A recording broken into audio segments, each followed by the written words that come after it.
Oi, pessoal! Hoje eu gostaria de trazer a leitura aqui de uma outra obra do grande autor Machado de Assis, chamada O Alienista, tá? Para quem está me seguindo aqui neste canal, sabe muito bem que eu fiz questão de finalizar a leitura de uma grande obra do Machado de Assis, chamada Memórias Póstumas de Brás Cubas. Uma obra aí que eu precisei gravar mais de 5 vídeos de leitura, até porque ela é muito densa. Essa daqui em particular, pessoal, eu vou tentar gravar a leitura dela em apenas um vídeo, tá? Um único vídeo, até porque ela é muito menos densa e eu vejo que as páginas dela têm muito menos conteúdo do que as do Memórias Póstumas, tá bom? Eu espero que vocês continuem me seguindo aí nesse canal, acompanhando meus conteúdos, porque no futuro bem breve eu pretendo trazer a leitura de outras obras desse grande autor, tá bom? O Alienista. Essa obra aqui, pessoal, ela é muito conhecida, muito divulgada, muito difundida nas escolas brasileiras.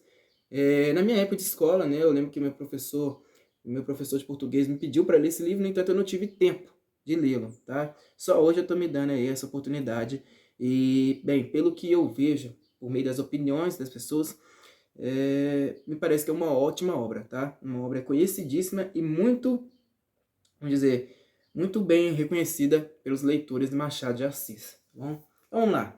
Coleção Grandes Mestres da Literatura Brasileira, Machado de Assis, O Alienista. Olha só, uma capa que deixa todo mundo assim curioso, né? De fato, tem um homem aí, parece que é uma pintura de um homem meio que desesperado, parece. Eu não sei do que vai se tratar o livro, mas a impressão que eu tenho é isso, né? É essa, de um homem que tá meio que desesperado aí, não sei.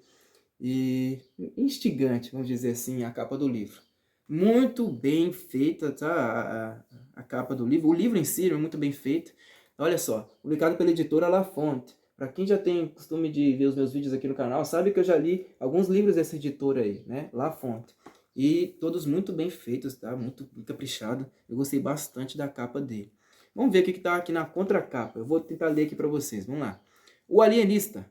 Uma das mais notáveis obras de Machado de Assis, O Alienista deve grande parte de sua popularidade às várias adaptações que recebeu entre HQs, versão para o cinema e minisséries para a TV. O autor usa esta comédia de enganos ou fábula com ar de novela histórica para debater os limites entre sanidade e loucura. Além disso, critica o charlatanismo psiquiátrico em uma época em que fervilham as teorias cientificistas, sobretudo o positivismo, a ausência de uma comunidade letrada e a inexistência da imprensa na sociedade brasileira. Olha só, Machado era um gênio, né? Não tem como. Ele era um gênio. Aí tem aqui, principais obras. Olha assim, olha aqui. Na segunda orelha do livro, né? Eu chamo de orelha. Tem um nome técnico aí, eu não me lembro bem, mas eu chamo de orelha. Na segunda orelha do livro, olha só. Tá escrito aqui, ó, as principais obras. A Mão e a Luva, Casa Velha, Dom Casmurro, Esaú e Jacó, Helena, Yaya Garcia, Memorial de Aires, Memórias Póstumas de Brás Cubas, Quincas Borba e Ressurreição. Bem, muitas dessas obras estão nessa coleção aqui. Você se lembra que tem uma vez que eu mostrei aqui pro canal que eu tenho 3 volumes dos romances e contos consagrados do Machado de Assis? Pois é. Eu tenho essas obras aí reunidas nesses volumes e eu pretendo trazer a leitura delas para esse canal, tá? Vai demorar um pouquinho, porque, por exemplo, Dom Casmurro e Quincas Borba são obras bem densas, tá? Eu vou precisar de um bom tempo para terminar, para concluir a leitura delas. Mas eu vou trazer ainda para o canal, vocês fiquem ligados, tá? Fiquem ligeiros aí. Vamos ver o que está escrito na primeira orelha do livro. Recém-chegado da Europa, onde estudou em Coimbra e Pádua, o Dr. Simão faz do princípio a saúde da alma é a ocupação mais digna do médico, seu lema de vida. Por isso recusou a oferta de El Rei para ficar na metrópole. A ciência, disse ele à sua majestade, é o meu emprego único. Itaguaí é o meu universo. E é nessa vila que, com a anuência da Câmara Municipal, abrirá um asilo, a Casa Verde, onde se dedicará ao estudo dos tratamentos para curar furiosos, mansos, monomaníacos, toda a família de deserdados do espírito da colônia. Enquanto ele, único alienista do reino, encarcera cada vez mais gente na casa, exercendo um poder quase ditatorial, até a rebelião que levará a um desfecho inesperado. Vamos lá, então. Vamos abrir o livro aqui, vamos ver o conteúdo dele. Tem um índice, né? Aí tem vários capítulos aqui, né? De como Itaguaí ganhou uma casa de Orates, na página 7. Aí tem Torrentes de Loucos, página 13. Deus sabe o que faz, página 17. Uma teoria nova, página 21. O terror, 25. A rebelião, 37. O inesperado, 45. As angústias do Boticário, 51. Dois lindos casos, 55. A Restauração, 59. O Assombro de Itaguaí, 65. O final do inciso 4, eu acho que é isso mesmo, inciso 4, 67. Plus Ultra, 73. Aí esse livro aqui, minha gente, olha só, foi produzido em 2019. Direção editorial, Etel Santaella. Atualização do texto, Sueli Furukawa. Parece que é um nome asiático, né? Textos de capa, Dida Bessana. Diagramação, Demetrios Cardoso. Imagem da capa, Gustav Courbet. E Wikipedia Commons. Bacana. Vamos lá. Vamos ver o que tem aqui. Capítulo 1. Vamos começar a leitura do livro, hein? Capítulo 1. De como Itaguaí ganhou uma casa de Orates. As crônicas da vila de Itaguaí dizem que em tempos remotos, vivera ali um certo médico, o Dr. Simão Bacamarte, filho da nobreza da terra e o maior dos médicos do Brasil, de Portugal e das Espanhas, olha só. Estudaram em Coimbra e Pádua. Aos 34 anos, regressou ao Brasil, não podendo el rei alcançar dele que ficasse em Coimbra, regendo a universidade, ou em Lisboa, expedindo os negócios da monarquia. A ciência, disse ele a sua majestade, é o meu emprego único, Itaguaí é o meu universo. Dito isso, meteu-se em Itaguaí e entregou-se de corpo e alma ao estudo da ciência, alternando as curas com as leituras e demonstrando os teoremas com cataplasmas.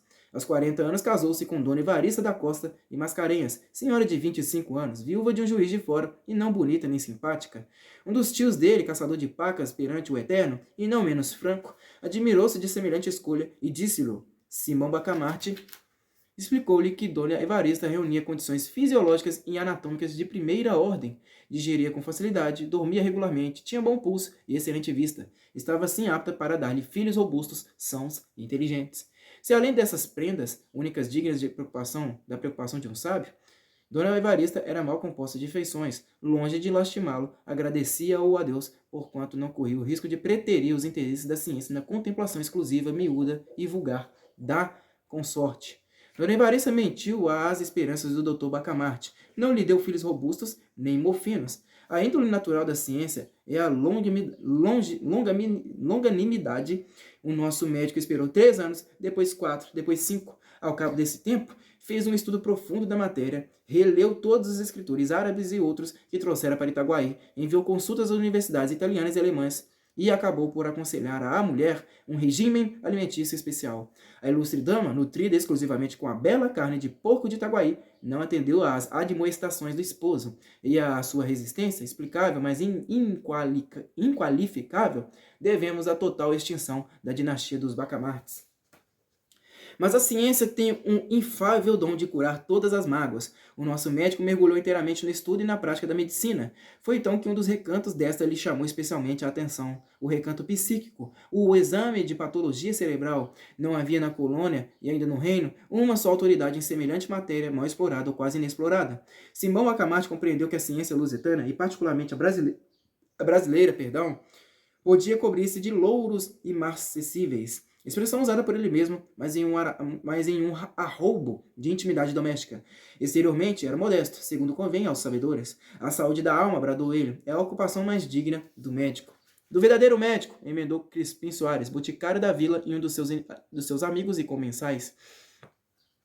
A vereança de Itaguaí, entre outros pecados de que é arguida pelos cronistas, tinha o de não fazer caso dos dementes. Assim é que cada louco furioso era trancado em uma alcova, na própria casa, e não curado, mas descurado até que a morte o vinha defraudar do benefício da vida. Os mansos andavam à solta pela rua. Simão Bacamarte entendeu desde logo reformar tão ruim costume. Pediu licença à Câmara para agasalhar e tratar de um edifício que ia construir todos os loucos de Itaguaí e das demais vilas e cidades, mediante o estipêndio que a Câmara lhe daria quando a família do enfermo o não pudesse fazer. A proposta excitou a curiosidade de toda a vila e encontrou grande resistência, tão certa que dificilmente se desarraigam hábitos absurdos ou ainda maus. A ideia de meter os loucos na mesma casa, vivendo em comum, pareceu em si mesma sintoma de demência, e não faltou quem o insinuasse à própria mulher do médico. Olhe, doutor Evarista, disse-lhe o padre Lopes, vigário do lugar, veja se seu marido dá um passeio ao Rio de Janeiro. Isso de estudar sempre, não é bom, vira o juízo. Dona Evarista ficou aterrada, foi ter com o marido, disse-lhe que estava com desejos, principalmente o de vir ao Rio de Janeiro e comer tudo o que a ele lhe parecesse adequado a certo fim. Mas aquele grande homem, com a rara sagacidade que o distinguia, penetrou a intenção da esposa e redarguiu-lhe, sorrindo que não tivesse medo. Dali foi à Câmara, onde os vereadores debatiam a proposta e defendeu-a com tanta eloquência que a maioria resolveu autorizá-la ao que pedira, voltando ao mesmo tempo o imposto destinado a subsidiar o tratamento, alojamento e mantimento dos doidos pobres. A matéria do imposto não foi fácil achá-la.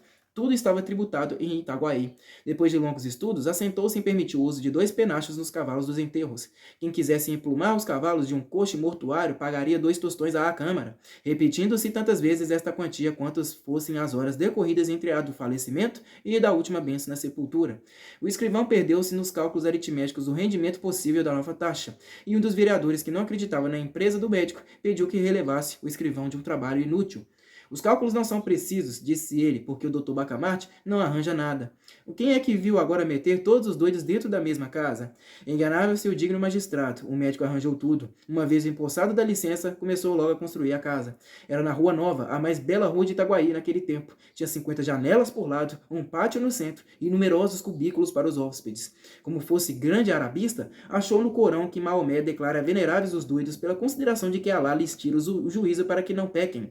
A ideia pareceu-lhe bonita e profunda, e ele a fez gravar no frontispício da casa. Mas como tinha medo ao vigário, e por tabela ao bispo, atribuiu o pensamento a Benedito VIII, merecendo com essa fraude, aliás, pia que o padre Lopes lhe contasse ao almoço a vida daquele pontífice eminente.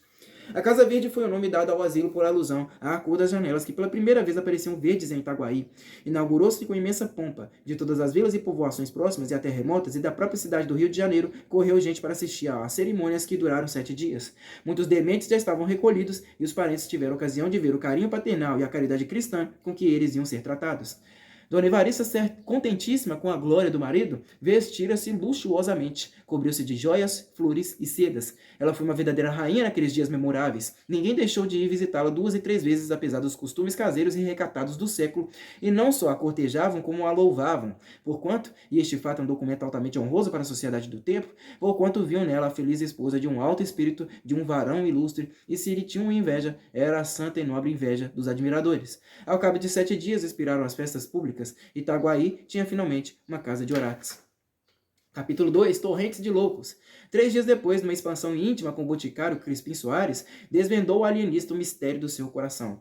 A caridade, Sr. Soares, entra de certo no meu procedimento, mas entra como tempero, como sal das coisas, que é assim que interpreta o dito de São Paulo aos Coríntios: se eu conhecer quanto se pode saber e não tiver caridade, não sou nada.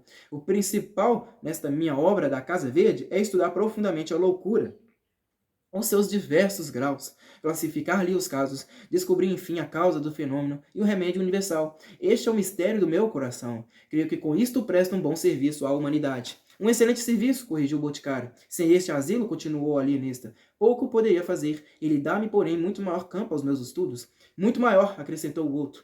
E tinha razão. De todas as vilas e arraiais vizinhos afluíam loucos à Casa Verde. Eram furiosos, eram mansos, eram monomaníacos, e era toda a família dos deserdados do espírito.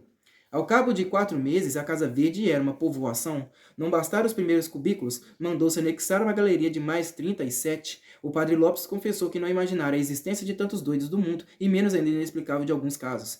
Por exemplo, um rapaz bronco e vilão que todos os dias depois do almoço fazia regularmente um discurso acadêmico ornado de tropos, de antíteses, de apóstrofes, com seus recamos de grego e latim e suas bolas de Cícero, Apuleio e Tertuliano. O vigário não queria acabar de crer que um rapaz que ele vira 3 meses antes jogando peteca na rua. Não digo que não, respondia-lhe o alienista, mas a verdade é o que vossa reverendíssima está vendo, e isto é todos os dias. Quanto a mim, tornou o vigário, só se pode explicar pela confusão das línguas na Torre de Babel, segundo nos conta a Escritura. Provavelmente confundidas antigamente as línguas, é fácil trocá-las agora, desde que a razão não trabalhe. Essa pode ser com efeito a explicação divina do fenômeno, concordou o alienista depois de refletir um instante, mas não é impossível que haja também alguma razão humana e puramente científica, e disso trato. Vá que seja, e fico ansioso, realmente.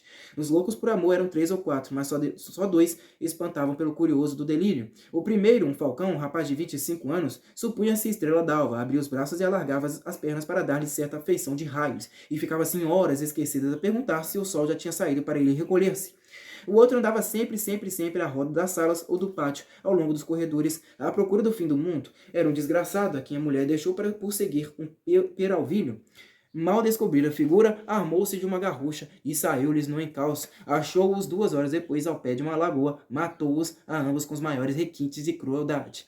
O ciúme satisfez-se, mas o vingado estava louco, e então começou aquela ânsia de ir ao fim do mundo à cata dos fugitivos.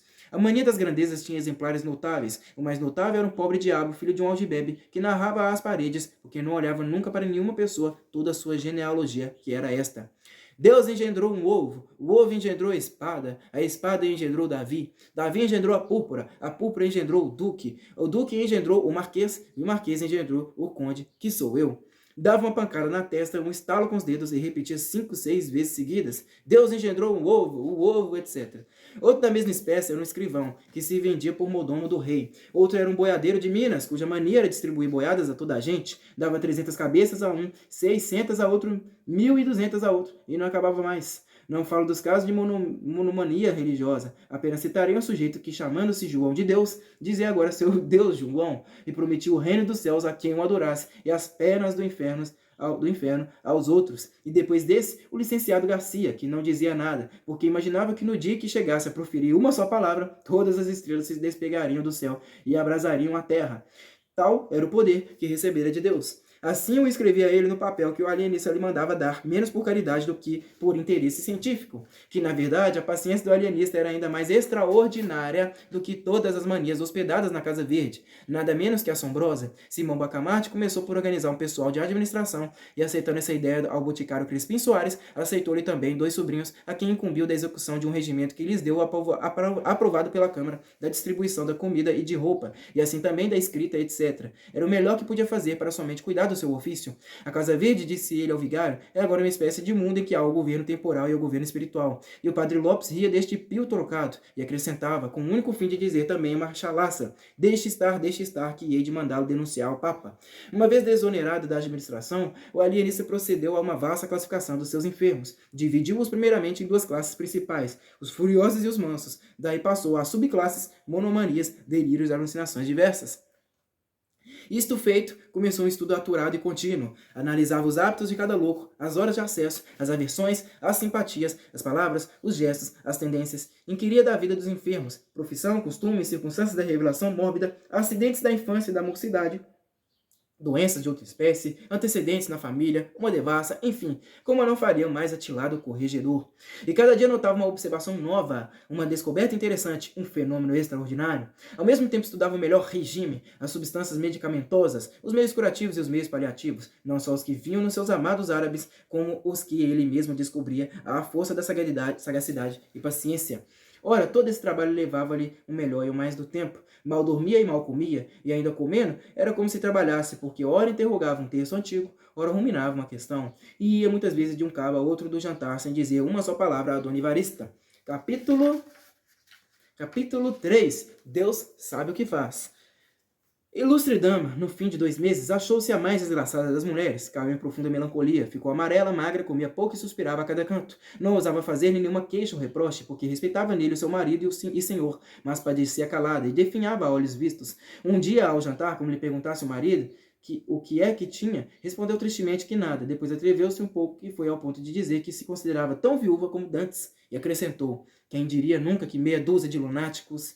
Não acabou a frase, ou antes acabou levantando os olhos ao teto, os olhos que era sua feição mais insinuante, negros, grandes, lavados de uma luz úmida, como os da aurora. Quanto ao gesto, era o mesmo que empregaram no dia em que Simão Bacamarte a pediu em casamento. Não dizem as crônicas se Dona Evarista brandiu aquela arma com o perverso intuito de degolar de uma vez a ciência, ou pelo menos decepar-lhe as mãos, mas a conjectura é verossímil. Em todo caso, a alienista não lhe atribuiu intenção, e não se irritou o grande homem, não ficou sequer consternado. O metal de seus olhos não deixou de ser o mesmo metal, duro, liso, eterno, nem a menor prega veio quebrar a superfície da fronte quieta como a água de Botafogo. Talvez um sorriso lhe descerrou os lábios, por entre os quais filtrou esta palavra macia como o óleo do cântico. Consinto que vás dar um passeio ao Rio de Janeiro. Evarista sentiu faltar-lhe o chão debaixo dos pés. Nunca dos nuncas vira o Rio de Janeiro, que posto não fosse sequer uma pálida sombra do que é hoje é que hoje é, e todavia era alguma coisa mais do que Itaguaí. Ver o Rio de Janeiro para ela equivalia ao sonho do hebreu cativo. Agora, principalmente, que o marido assentara de vez naquela povoação interior, agora que ela perdera as últimas esperanças de respirar os ares da nossa boa cidade, e justamente agora que ele a convidava a realizar os seus desejos de menina e moça. Dona Evarista não pôde dissimular o gosto de semelhante proposta. Simão Bacamarte pagou-lhe na mão e sorriu, um sorriso tanto ou quanto filosófico, além de conjugal, em que parecia traduzir-se este pensamento. Não há remédio certo para as dores da alma. Esta senhora definha porque lhe parece que a não amo. Dou-lhe o Rio de Janeiro e consola-se. E porque era um homem estudioso, tomou nota da observação. Mas um dardo atravessou o coração de Dona Evarista. Conteve-se, entretanto. Limitou-se a dizer ao marido que, se ele não ia, ela não iria também, porque não havia de meter-se sozinha pelas estradas. Irá com sua tia, redarguiu o alienista. Note-se que Dona Evarista tinha pensado nisso mesmo, mas não quisera pedi-lo nem insinuá-lo. Em primeiro lugar, porque seria impor grandes despesas ao marido. Em segundo lugar, porque era melhor, mais metódica e racional que a proposta viesse dele. Oh, mas o dinheiro que será preciso gastar, suspirou Dona Evarista sem convicção. Que importa? Temos ganho muito, disse o marido. Ainda ontem o escriturário prestou-me contas. Queres ver? E levou-a aos livros. Dona Evarista ficou deslumbrada. Era uma via láctea de algarismos. E depois levou-a às arcas, onde estava o dinheiro. Deus, eram montes de ouro, eram 1000 cruzados sobre 1000 cruzados, dobrões sobre dobrões, era a opulência. Enquanto ela comia o ouro com seus olhos negros, o alienista fitava-a e dizia-lhe ao ouvido com a mais pérfida das alusões: quem diria que meia dúzia de lunáticos... Dona Evarista compreendeu, sorriu e respondeu com muita resignação: Deus sabe o que faz. 3 meses depois efetuava-se a jornada. Dona Evarista, a tia, a mulher do boticário, um sobrinho deste, um padre que o alienista conhecera em Lisboa, e que de aventura achava-se em Itaguaí 5 ou 6 pajens, 4 mucamas. Tal foi a comitiva que a população viu sair dali sair, em certa manhã do mês de maio.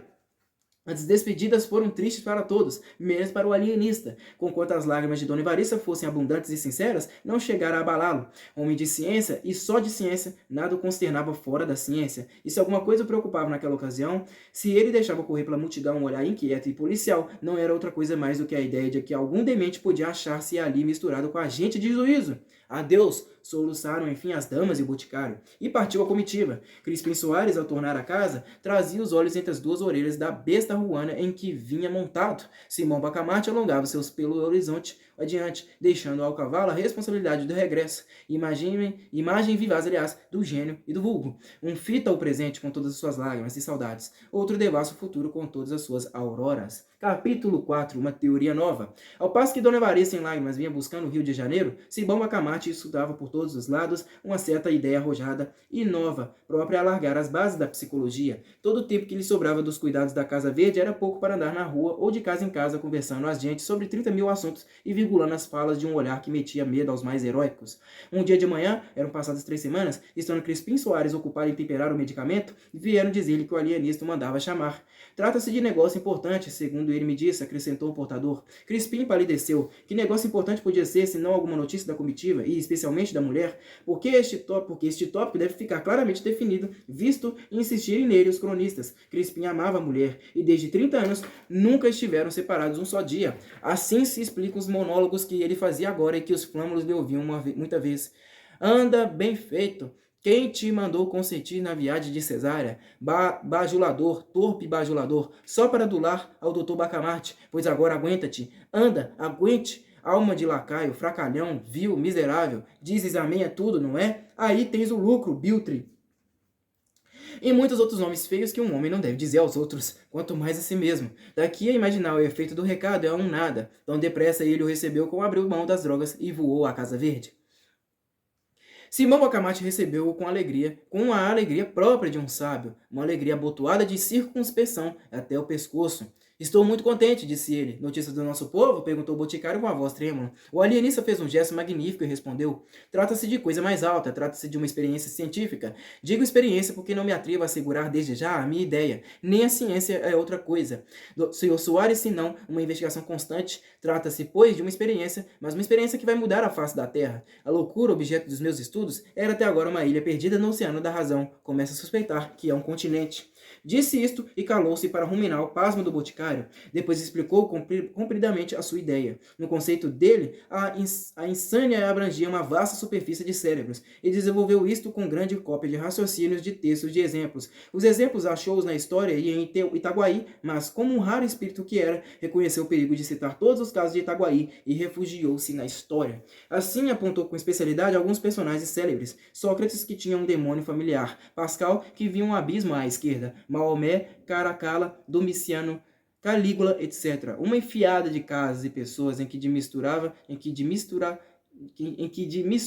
vinham entidades odiosas e entidades ridículas. E por que o boticário se admirasse de uma tal promiscuidade, o alienista disse-lhe que era tudo a mesma coisa, e até acrescentou sentenciosamente: a ferocidade, seu Soares, é o grotesco a sério. Gracioso, muito gracioso, exclamou Crispim Soares, levantando as mãos ao céu.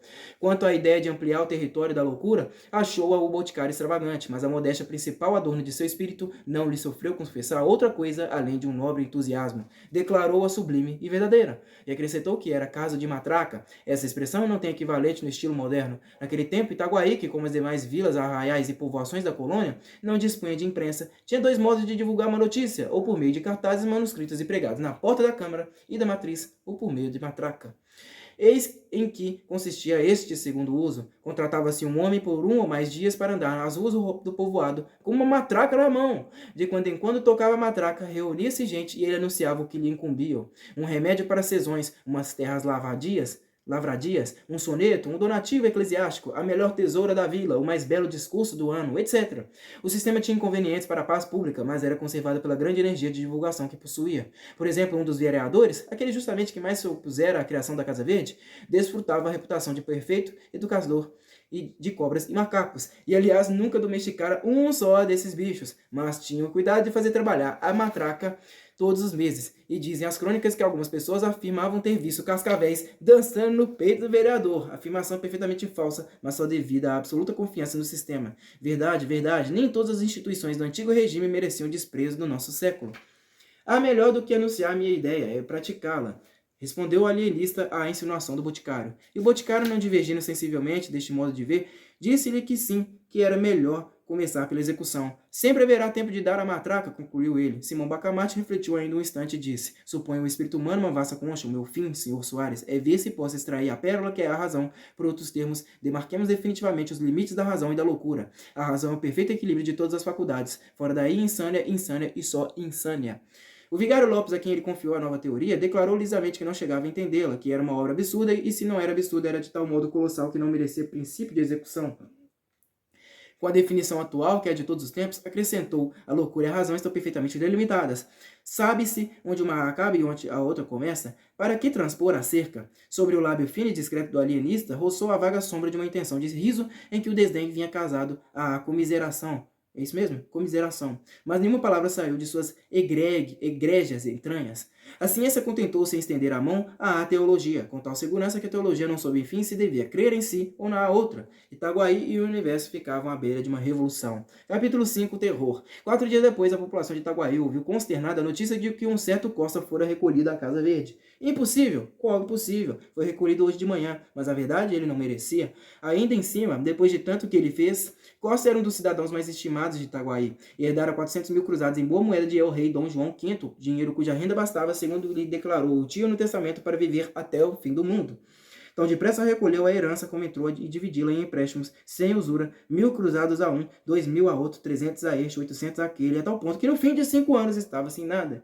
Se a miséria viesse de chofre, o pasmo de Itaguaí seria enorme, mas veio devagar. Ele foi passando da opulência à abastança, da abastança à mediana, da mediana à pobreza, da pobreza à miséria. Gradualmente, ao cabo daqueles 5 anos, pessoas que levavam o chapéu ao chão, logo que ele assomava no fim da rua, agora batiam-lhe no ombro com intimidade, davam-lhe piparotes no nariz, diziam-lhe pulhas. E o Costa, sempre lhano, sorriso e risonho, aliás, nem se lhe dava de ver que os menos corteses eram justamente os que tinham ainda a dívida em aberto. Ao contrário, parece que os agasalhavam com maior prazer e mais sublime resignação. Um dia, como um desses incuráveis devedores lhe atirasse uma chalaça grossa, e ele se risse dela, observou um desafeiçoado com certa perfídia: você suporta esse sujeito para ver se ele lhe paga. Costa não se deteve um minuto, foi ao devedor e perdoou-lhe a dívida. Não admira, retorquiu o outro. O Costa abriu mão de uma estrela que está no céu. Costa era perspicaz, entendeu que ele negava todo merecimento ao ato, atribuindo-lhe a intenção de rejeitar o que não vinham meter-lhe na algibeira.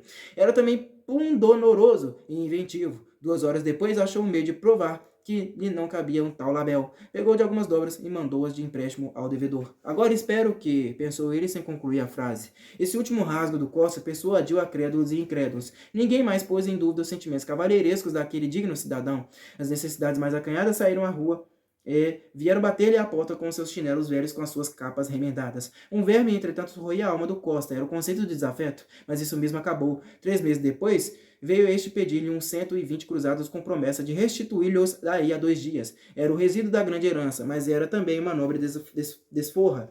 Costa emprestou dinheiro logo e sem juros. Infelizmente não teve tempo de ser pago. 5 meses depois era recolhido à Casa Verde. Imagina-se a consternação de Itaguaí quando soube do caso. Não se falou em outra coisa. Dizia-se que o Costa ensandecera no almoço, outros que de madrugada, e contava-se os acessos, que eram furiosos, sombrios, terríveis, ou mansos e até engraçados, conforme as versões. Muita gente correu à Casa Verde e achou o pobre Costa tranquilo, um pouco espantado, falando com muita clareza e perguntando por que motivo tinham levado para ali.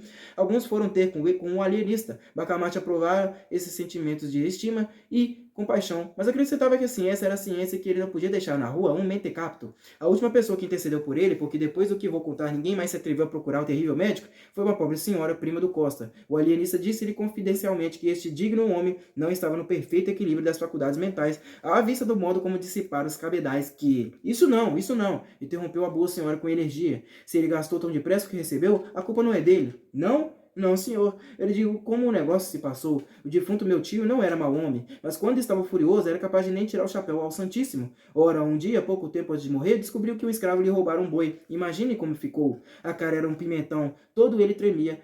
A boca escumava, lembra-me como se fosse hoje. Então um homem feio, cabeludo, em mangas de camisa, chegou-se a ele e pediu água. Meu tio, Deus lhe fale na alma, respondeu que fosse beber ao rio ou ao inferno. O homem olhou para ele, abriu a mão em ar de ameaça e rogou esta praga. Todo o seu dinheiro não há de durar mais de 7 anos e um dia, tão certo como isto, ser o sino Salamão. E mostrou o sino Salamão impresso no braço. Foi isto, meu senhor, foi esta praga daquele maldito. Bacamarte espetara na pobre senhora um par de olhos agudos como punhais. Espetara, né? Quando ela acabou, estendeu-lhe a mão polidamente, como se o fizesse a própria esposa do vice-rei, e convidou-a a ir falar ao primo. A mísera acreditou. Ele levou-a à Casa Verde e encerrou-a na galeria dos alucinados. A notícia desta aleivosia do ilustre Bacamarte lançou o terror à alma da população. Ninguém queria acabar de crer que, sem motivo, sem inimizade, o alienista trancasse na Casa Verde uma senhora perfeitamente ajuizada que não tinha outro crime senão de interceder por um infeliz. Comentava-se o caso nas esquinas, nos barbeiros, edificou-se um romance, umas finezas namoradas que o alienista outrora dirigia à prima do Costa, a indignação do Costa e o desprezo da prima. E daí a vingança, era claro, mas a austeridade do alienista, a vida de estudos que ele levava, pareciam desmentir uma tal hipótese, histórias. Tudo isso era naturalmente a capa do velhaco, e um dos mais crédulos chegou a murmurar que sabia de outras coisas, não as dizia, por não ter certeza plena, mas sabia quase que podia jurar. Perdão. Você que é íntimo dele, não nos podia dizer o que há, o que houve, que motiva. Crispim Soares derretia-se todo. Esse interrogar da gente inquieta e curiosa, dos amigos atônitos, era para ele uma consagração pública. Não havia duvidar. Toda a povoação sabia, enfim, que o privado do alienista era ele. Crispim, o boticário, colaborador do grande homem das grandes coisas. Daí a corrida à botica. Tudo isso dizia o carão jucundo e o riso discreto do boticário. O riso e o silêncio porque ele não respondia nada. 1, 2, 3 monossílabos, quando muito, soltos, secos, encapados no fiel sorriso constante e miúdo, cheio de mistérios científicos que ele não podia, sem desdouro nem perigo, desvendar a nenhuma pessoa humana. Há coisa, pensavam os mais desconfiados. Um desses limitou-se a pensá-lo, deu de ombros e foi embora. Tinha negócios pessoais. Acabava de construir uma casa suntuosa. Sua casa bastava para deter a chama toda a gente. Mas havia mais a mobília que ele mandara vir da Hungria e da Holanda, segundo contava, e que se podia ver do lado de fora porque as janelas viviam abertas. E o jardim, que era uma obra-prima de arte e de gosto. Esse homem que enriquecera no fabrico de albardas tinha tido sempre o sonho de uma casa magnífica, jardim pomposo, mobília rara. Não deixou o negócio das albardas, mas repousava dele na contemplação da casa nova, a primeira de Itaguaí, mais grandiosa do que a Casa Verde, mais nobre do que a da Câmara. Entre a gente lúcida e a povoação havia choro e ranger de dentes, quando se pensava, ou se falava, ou se louvava a casa do albardeiro, um simples albardeiro, Deus do céu. Lá estava ele, Lá está ele, aliás, embasbacado, diziam os transeuntes de manhã. De manhã, com efeito, era o costume do Mateus estatelar-se no meio do jardim com os olhos na casa, namorado, durante uma longa hora até que vinham chamá-lo para almoçar. Os vizinhos, embora o cumprimentassem com certo respeito, riam-se por trás dele, que era um gosto. Um desses chegou a dizer que o Marcos seria muito mais econômico, Mateus, aliás, seria muito mais econômico e estaria riquíssimo se fabricasse exalbadas para si mesmo. Epigrama ininteligível, mas que fazia rir as bandeiras despregadas. Agora lá está o Mateus a ser contemplado, diziam à tarde. A razão deste outro dito era que, de tarde, quando as famílias safam a passeio, jantam cedo, usava o Mateus postar-se à janela, bem no centro, vistoso, sobre um fundo escuro trajado de branco. Atitude senhoril.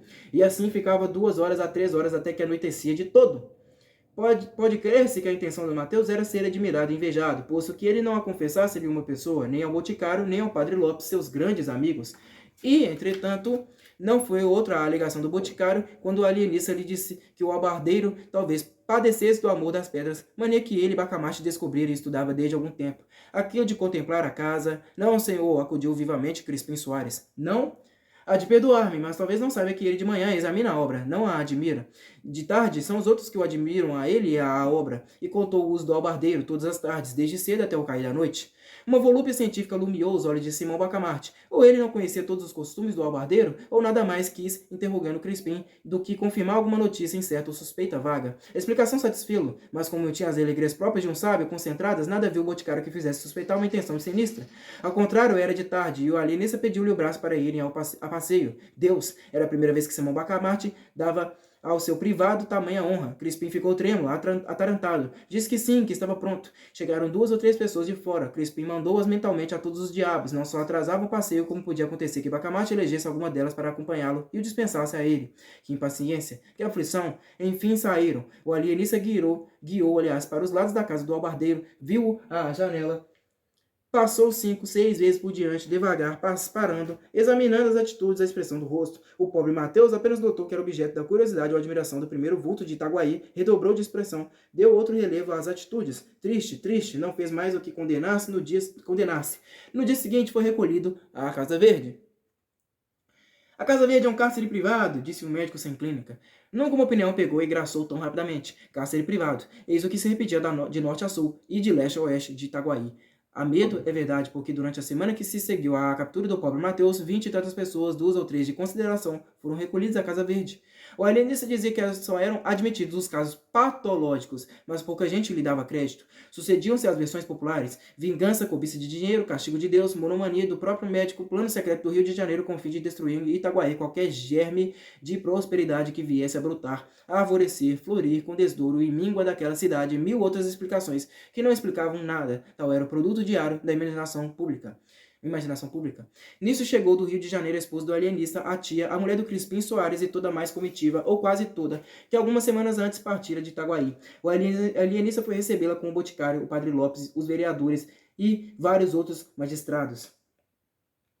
O momento em que Dona Evarista pôs os olhos na pessoa do marido é considerado pelos cronistas do tempo como um dos mais sublimes da história moral dos homens, e isto pelo contraste das duas naturezas, ambas extremas, ambas egrégias. Dona Evarista soltou um grito, balbuciou uma palavra e atirou-se ao consorte, de um gesto que não se pode melhor definir do que o comparando-o a uma mistura de onça e rola. Não assim o ilustre Bacamarte, frio como um diagnóstico, sem desengonçar por um instante a rigidez científica, estendeu os braços à dona que caiu deles e desmaiou. Curto incidente. Ao cabo de 2 minutos, Dona Evarista recebia os cumprimentos dos amigos e o préstito punha-se em marcha. Dona Evarista era a esperança de Itaguaí. Contava-se com ela para minorar o flagelo da Casa Verde, daí as aclamações públicas. A imensa gente que atulhava as ruas, as flâmulas das flores e damascos às janelas. Com o braço apoiado no do Padre Lopes, porque o eminente Bacamarte confiara à mulher ao vigário e acompanhava-os a passo meditativo, Dona Evarista voltava a cabeça a um lado e outro, curiosa, inquieta, petulante. O vigário indagava do Rio de Janeiro que ele não vira desde o vice-reinado anterior, e Dona Evarista respondia entusiasmada que era a coisa mais bela que podia haver no mundo. O passeio público estava acabado, um paraíso, onde ela fora muitas vezes, e a Rua das Belas Noites, o chafariz das marrecas, o chafariz das marrecas, eram mesmo marrecas feitas de metal e despejando água pela boca fora, uma coisa galantíssima. O vigário dizia que sim, que o Rio de Janeiro devia estar agora muito mais bonito, se já o era no outro tempo, não admira maior do que Itaguaí, de mais a mais, sede do governo. Mas não se pode dizer que Itaguaí fosse feio, tinha belas casas, a casa do Mateus, a Casa Verde. A propósito de Casa Verde, disse o Padre Lopes, escorregando habilmente, para o assunto da ocasião, a senhora vem achá-la muito cheia de gente. Sim, É verdade, lá está o Mateus. O albardeiro? O albardeiro. Está o Costa, a prima do Costa, e fulano, e cicrano, e... Tudo isso doido. Tudo isso doido, aliás? Ou quase doido. Obtemperou o padre. Mas então, o vigário derreou os cantos da boca, à maneira de quem não sabe nada ou não quer dizer tudo. Resposta vaga, que se não pode repetir a outra pessoa por falta de texto. Dona Evarista achou realmente extraordinário que toda aquela gente ensandecesse um ou outro. Vá, mas todos? Entretanto, custava-lhe duvidar. O marido era um sábio, não recolheria ninguém à Casa Verde sem prova evidente de loucura.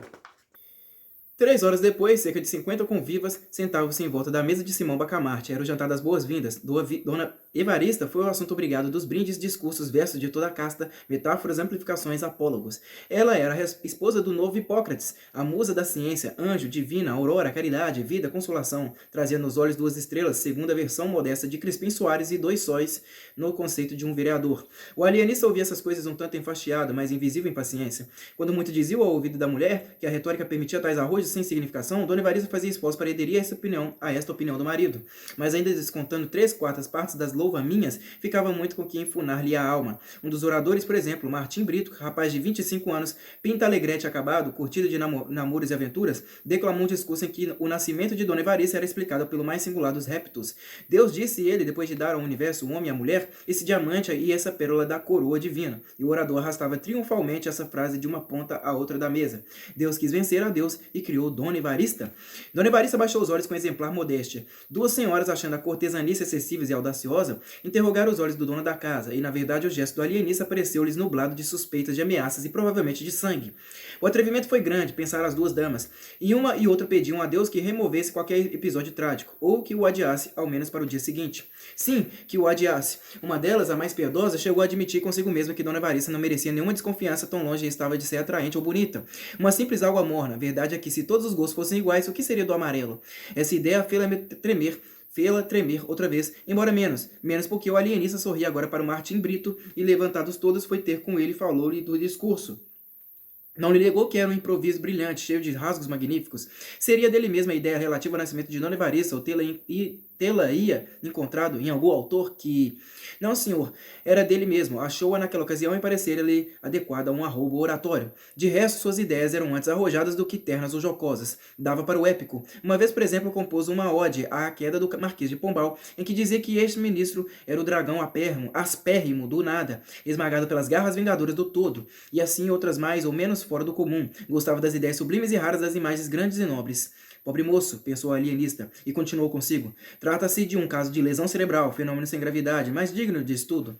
Dona Evarista ficou estupefata quando soube 3 dias depois que o Martim Brito fora alojado na Casa Verde, um moço que tinha ideias tão bonitas. As duas senhoras atribuíam o ato a ciúmes do alienista. Não podia ser outra coisa, realmente, a declaração do moço fora audaciosa demais. Ciúmes? Mas como explicar que logo em seguida fossem recolhidos José Borges do Couto Leme, pessoa estimável, o Chico das Cambraias, Folgazão Emérito, o escrivão Fabrício e ainda outros? O terror acentuou-se. Não se sabia já quem estava são, nem quem estava doido. As mulheres, quando os maridos saíam, mandavam acender uma lamparina a Nossa Senhora, e nem todos os maridos eram valorosos. Alguns não andavam fora sem 1 ou 2 capangas. Positivamente, o terror. Quem podia, emigrava. Um desses fugitivos chegou a ser preso a 200 passos da vila. Era um rapaz de 30 anos, amável, conversado, polido, tão polido que não cumprimentava alguém sem levar o chapéu ao chão. Na rua acontecia ele correr uma distância de 10 e 20 braças para ir apertar a mão a um homem grave, a uma senhora, às vezes a um menino, como acontecia ao filho do juiz de fora. Tinha a vocação das cortesias, de resto devia às boas relações da sociedade não só aos dotes pessoais, que eram raros, como a manobra tenacidade com que nunca desanimava diante de 1, 2, 4, 6 recusas, caras feias, etc. O que acontecia era que, uma vez entrado numa casa, não a deixava mais, nem os da casa o deixavam a ele. Tão gracioso era o Gil Bernardes. Pois o Gil Bernardes, apesar de se saber estimado, aliás, teve medo quando lhe disseram um dia que o alienista o trazia de olho. Na madrugada seguinte, fugiu da vila, mas foi logo apanhado e conduzido à Casa Verde. Devemos acabar com isto. Não pode continuar. Abaixo a tirania. Déspota, violento, Golias. Não eram gritos na rua, eram suspiros em casa, mas não tardava a hora dos gritos. O terror crescia, avizinhava-se a rebelião. A ideia de uma petição ao governo para que Simão Bacamarte fosse capturado e deportado andou por algumas cabeças antes que o barbeiro Porfírio a expendesse na loja. Com grandes gestos de indignação. Note-se, e essa é uma das laudas mais puras dessa sombria história, note-se que o Porfírio, desde que a Casa Verde começara a povoar-se, tão extraordinariamente, viu crescerem-lhe os lucros pela aplicação assídua de sanguessugas que dali lhe pediam. Oxi. Mas o interesse particular, dizia ele, deve ceder ao interesse público. E acrescentava, é preciso derrubar o tirano. Note-se mais que ele soltou esse grito justamente no dia em que Simão Bacamarte fizera recolher à Casa Verde um homem que trazia com ele uma demanda, o Coelho. Não me dirão em que o Coelho é doido? Bradou o Porfírio. E ninguém lhe respondia. Todos repetiam que era um homem perfeitamente ajuizado. A mesma demanda que ele trazia com o barbeiro acerca de uns chãos da vila era filha da obscuridade de um alvará e não da cobiça ou ódio. Um excelente caráter, o Coelho. Os únicos desafeiçoados que tinham eram alguns sujeitos que, dizendo-se taciturnos ou alegando a andar com pressa, mal ouviam de longe, dobravam as esquinas, entravam nas lojas, etc. Na verdade, ele amava boa palestra comprida, gostada a sorvos largos, e assim é que nunca estava só, preferindo os que sabiam dizer duas palavras, mas não desdenhando os outros. O padre Lopes, que cultivava, aliás, o Dante, e era inimigo do Coelho, nunca o via desligar-se de uma pessoa que não declamasse e emendasse esse trecho. La boca sollevò dal fiero pasto, que é o secatore, acho que tem em francês, né? Mas um sabia do ódio do padre e outros pensavam que isto era uma oração em latim. É latim, porra? La boca sollevò dal fiero pasto, quel secatore, não sei. Capítulo 6, a rebelião. Cerca de 30 pessoas ligaram-se ao barbeiro, redigiram e levaram uma representação à Câmara. A Câmara recusou aceitá-la, declarando que a Casa Verde era uma instituição pública e que a ciência não podia ser emendada por votação administrativa, menos ainda por movimentos de rua. Voltai ao trabalho, concluiu o presidente, é o conselho que vos damos. A irritação dos agitadores foi enorme. O barbeiro declarou que iam dali levantar a bandeira da rebelião e destruir a Casa Verde, que Itaguaí não podia continuar a servir de cadáver aos estudos e experiências de um déspota, que muitas pessoas estimáveis e algumas distintas, outras humildes, mas dignas de apreço, jaziam nos cubículos da Casa Verde, que o despotismo científico do alienista complicava-se do espírito de ganância. Visto que os loucos ou supostos tais não eram tratados de graça, as famílias, e em falta delas a Câmara, pagavam ao alienista. É falso, interrompeu o presidente. Falso? Há cerca de 2 semanas recebemos um ofício do ilustre médico em que nos declara que, tratando de fazer experiências de alto valor psicológico, desiste do estipêndio votado pela Câmara, bem como nada receberá das famílias dos enfermos. A notícia deste ato tão nobre e tão puro suspendeu um pouco a alma dos rebeldes. Seguramente o alienista podia estar em erro, mas nenhum interesse alheio à ciência o instigava, e para demonstrar o erro era preciso alguma coisa mais do que arruaças e clamores. Isso disse o presidente com o aplauso de toda a Câmara. O barbeiro, depois de alguns instantes de concentração, declarou que estava investido de um mandato público e não restituiria a paz a Itaguaí antes de ver por terra a Casa Verde, essa bastilha da razão humana, expressão que ouvira um poeta local e que ele repetiu com muita ênfase. Disse a um sinal e a um sinal todos saíram com ele. Imagine-se a situação dos vereadores. Urgia obstar ao ajuntamento, à rebelião, à luta ao sangue. Para acrescentar ao mal, um dos vereadores que apoiaram o presidente, ouvindo agora a denominação dada pelo barbeiro à Casa Verde, bastilha da razão humana, achou-a tão elegante que mudou de parecer. Disse que entendia de bom aviso decretar alguma medida que reduzisse a Casa Verde, e porque o presidente, indignado, manifestasse em termos enérgicos o seu pasmo, o vereador fez esta reflexão. Nada tenho que ver com a ciência, mas se tantos homens em que supomos juízo são reclusos por dementes, quem nos afirma que o alienado não é o alienista? Sebastião Freitas, o vereador dissidente, tinha o dom da palavra e falou ainda por algum tempo com prudência, mas com firmeza. Os colegas estavam atônitos. O presidente pediu-lhe que, ao menos, desse o exemplo da ordem e do respeito à lei, não aventasse as suas ideias na rua para não dar corpo à alma à rebelião, que era por ora um turbilhão de átomos dispersos. Essa figura corrigiu um pouco o efeito da outra. Sebastião Freitas prometeu suspender qualquer ação, reservando-se o direito de pedir, pelos meios legais, a redução da Casa Verde. E repetiu consigo, namorado, bastilha da razão humana. Entretanto, a arruaça crescia. Já não eram 30, mas 300 pessoas que acompanhavam o barbeiro, cuja alcunha familiar deve ser mencionada porque ela deu o nome à revolta. Chamavam-lhe o Canjica, e o movimento ficou célebre com o nome de Revolta dos Canjicas. A ação podia ser restrita, visto que muita gente, ou por medo ou por hábitos de educação, não descia à rua, mas o sentimento era unânime, ou quase unânime, e os 300 que caminhavam para a Casa Verde, dada a diferença de Paris e Itaguaí, podiam ser comparados aos que tomaram a Bastilha. Dona Evarista teve notícia da rebelião antes que ela chegasse, e veio dar-lhe uma de suas crias. Ela provava nessa ocasião um vestido de seda, um dos 37 que trouxeram do Rio de Janeiro, e não quis crer.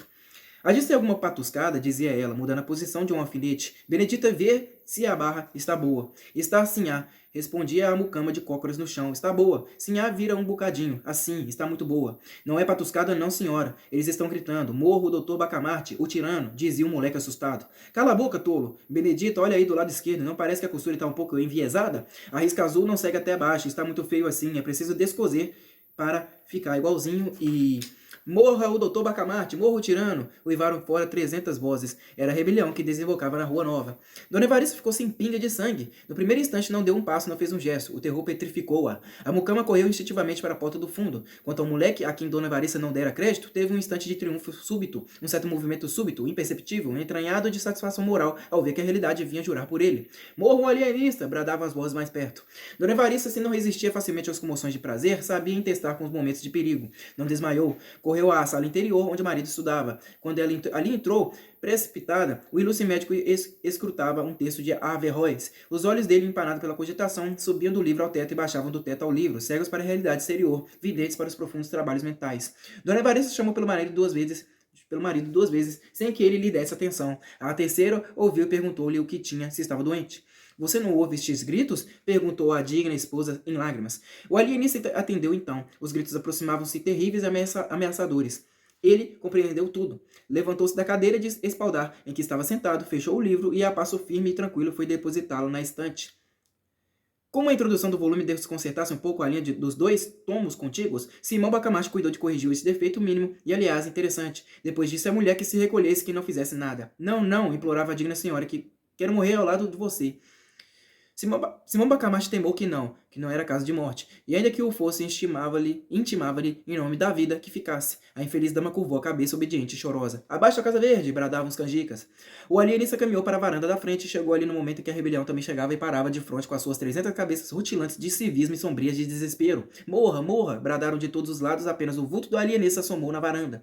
Simão Bacamarte fez um sinal, pedindo para falar. Os revoltosos cobriram-lhe a voz com brados de indignação. Então o barbeiro, agitando o chapéu, a fim de impor silêncio à turba, conseguiu aquietar os amigos e declarou ao alienista que podia falar, mas acrescentou que não abusasse da paciência do povo, como fizera até então. Direi pouco, ou até não direi nada, se for preciso. Desejo saber primeiro o que pedis. Não pedimos nada, replicou fremente o barbeiro. Ordenamos que a Casa Verde seja demolida ou pelo menos despojada dos infelizes que lá estão. Não entendo. Entendeis bem, tirano. Queremos dar liberdade às vítimas do vosso ódio, capricho, ganância. O alienista sorriu, mas o sorriso desse grande homem não era coisa visível aos olhos da multidão. Era uma contração leve de 2 ou 3 músculos, nada mais. Sorriu e respondeu: Meus senhores, a ciência é coisa séria e merece ser tratada com seriedade. Não dou razão dos meus atos de alienista a ninguém, salvo aos mestres e a Deus. Se quereis emendar a administração da Casa Verde, estou pronto a ouvir-vos. Mas se exigis que me negue a mim mesmo, não ganhareis nada. Poderia convidar alguns de vós em comissão dos outros a vir ver comigo os loucos reclusos, mas não o faço porque seria dar-vos razão do meu sistema, o que não farei a leigos nem a rebeldes. Disse isto o alienista e a multidão ficou atônita. Era claro que não esperava tanta energia e menos ainda também serenidade, mas o assombro cresceu de ponto quando o alienista, cortejando a multidão com muita gravidade, deu-lhe as costas e retirou-se lentamente para dentro. O barbeiro tornou logo a si e, agitando o chapéu, convidou os amigos à demolição da Casa Verde. Poucas vozes e frouxas lhe responderam. Foi nesse momento decisivo que o barbeiro sentiu despontar em si a ambição do governo. Pareceu-lhe então que demolindo a Casa Verde, derrocando a influência do alienista, chegaria a apoderar-se da Câmara, dominar as demais autoridades e constituir-se senhor de Itaguaí. Desde alguns anos que ele forcejava por ver o seu nome incluído nos pelouros para o sorteio dos vereadores, mas era recusado por não ter uma posição compatível com tão grande cargo. A ocasião era agora ou nunca. Demais fora tão longe na arruaça que a derrota seria prisão, ou talvez a forca ou o degredo. Infelizmente, a resposta do alienista diminuíra o furor dos sequazes. O barbeiro, logo que o percebeu, sentiu um impulso de indignação e quis bradar-lhes: canalhas, covardes! Mas conteve-se e rompeu deste modo: Meus amigos, lutemos até o fim. A salvação de Itaguaí está nas vossas mãos dignas e heróicas. Destruamos o cárcere de vossos filhos e pais, de vossas mães e irmãs, de vossos parentes e amigos e de vós mesmos. Ou morrereis a pão e água, talvez a chicote na masmorra daquele indigno. E a multidão agitou-se, murmurou, bradou, ameaçou, congregou-se toda em derredor do barbeiro. Era revolta que tornava a si da ligeira síncope e ameaçava arrasar a Casa Verde. Vamos! Bradou Porfírio agitando o chapéu. Vamos! Repetiram todos. Deteve-os um incidente. Era um corpo de dragões que, a marche-marche, entrava na Rua Nova. Capítulo 7. O inesperado. Chegados os dragões em frente aos canjicas, houve um instante de estupefação. Os canjicas não queriam crer que a força pública fosse mandada contra eles, mas o barbeiro compreendeu tudo e esperou. Os dragões pararam, o capitão intimou à multidão que se dispersasse, mas conquanto uma parte dela estivesse inclinada a isso, a outra parte apoiou fortemente o barbeiro, cuja resposta consistiu nesses termos alevantados: Não nos dispersaremos! Se quereis os nossos cadáveres, podeis tomá-los, mas só os cadáveres. Não levareis a nossa honra, o nosso crédito, os nossos direitos, e com eles a salvação de Itaguaí. Aí sai um escrito.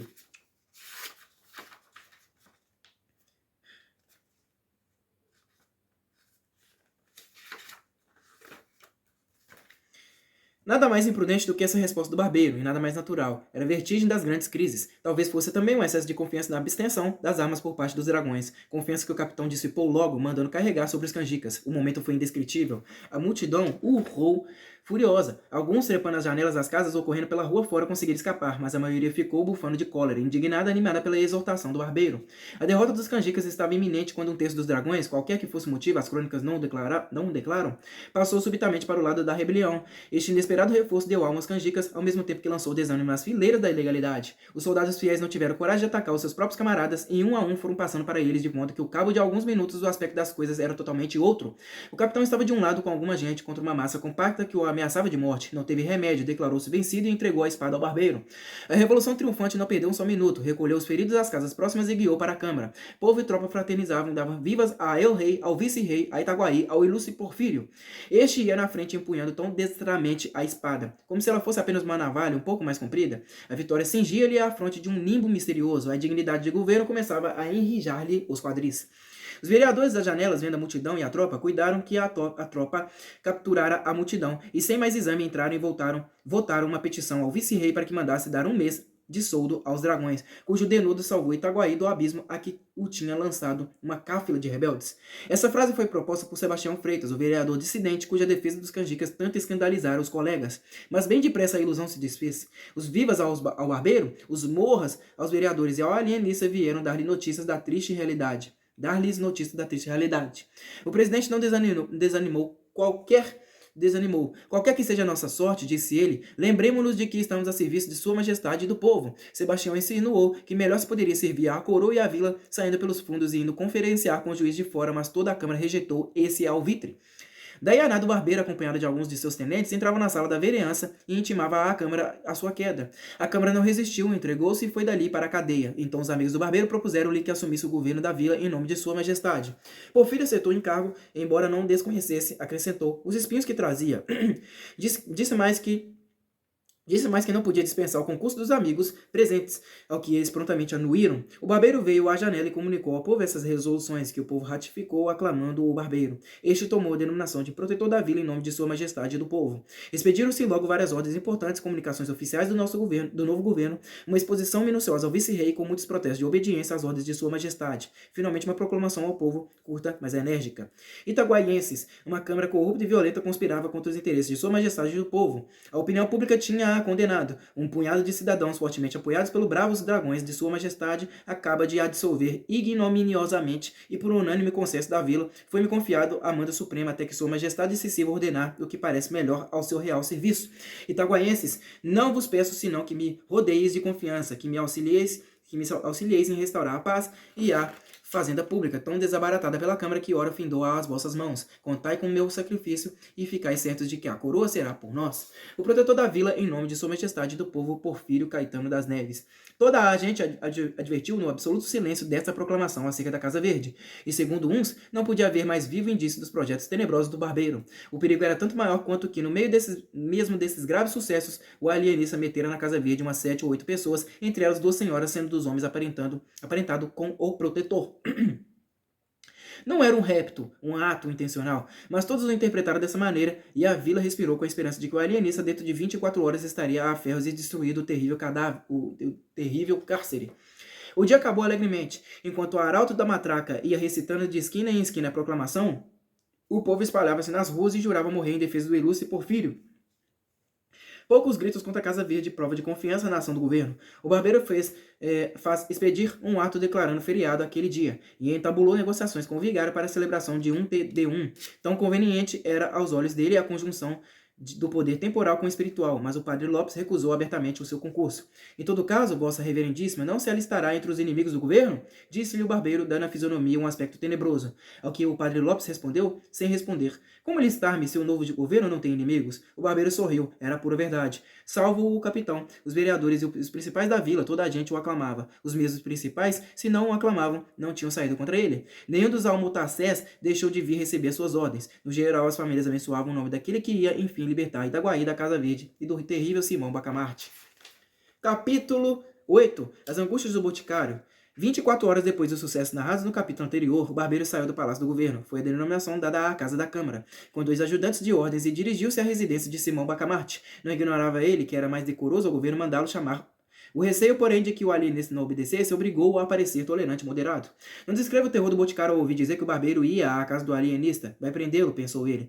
E redobraram-lhe as angústias. Com efeito, a tortura moral do Boticário naqueles dias de revolução excede a toda a descrição possível. Nunca um homem se achou em mais apertado lance. A privança do alienista chamava-o ao lado deste. A vitória do barbeiro atraía-o ao barbeiro. Já a simples notícia da sublevação tinha-lhe sacudido fortemente a alma, porque ele sabia a unanimidade do ódio ao alienista, mas a vitória final foi também o golpe final. A esposa, a senhora Máscula, amiga particular de Dona Evarista, dizia que o lugar dele era ao lado de Simão Bacamarte, ao passo que o coração lhe bradava que não, que a causa do alienista estava perdida e que ninguém por ato próprio se amarra a um cadáver. Fê-lo Catão, é verdade, sede victa Catoni, pensava ele, sede victa Catoni, não sei o que significa isso não.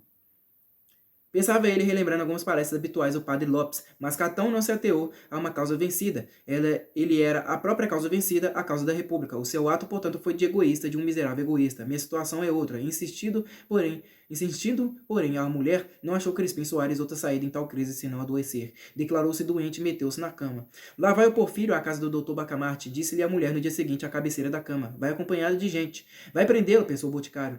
Uma ideia atrás outra. O Boticário imaginou que, uma vez preso o alienista, viriam também buscá-lo a ele na qualidade de cúmplice. Essa ideia foi o melhor dos vesicatórios. Crispim Soares ergueu-se, disse que estava bom, que ia sair, e apesar de todos os esforços e protestos da consorte, vestiu-se e saiu. Os velhos cronistas são unânimes em dizer que a certeza de que o marido ia colocar-se nobremente ao lado do alienista consolou grandemente a esposa do Boticário, e notam com muita perspicácia o imenso poder moral de uma ilusão. Porquanto o Boticário caminhou resolutamente ao Palácio do Governo, não à casa do alienista, ali chegando, mostrou-se admirado de não ver o barbeiro, a quem ia apresentar os seus protestos de adesão, não o tendo feito desde a véspera por enfermo, e torcia com algum custo. Os altos funcionários que lhe ouviam esta declaração, sabedores da intimidade do Boticário com o alienista, compreenderam toda a importância da adesão nova e trataram a Crispim Soares com apurado carinho. Afirmaram-lhe que o barbeiro não tardava, sua senhoria tinha ido à Casa Verde a negócio importante, mas não tardava. Deram-lhe cadeira, refrescos, elogios. Disseram-lhe que a causa do ilustre Porfírio era a de todos os patriotas,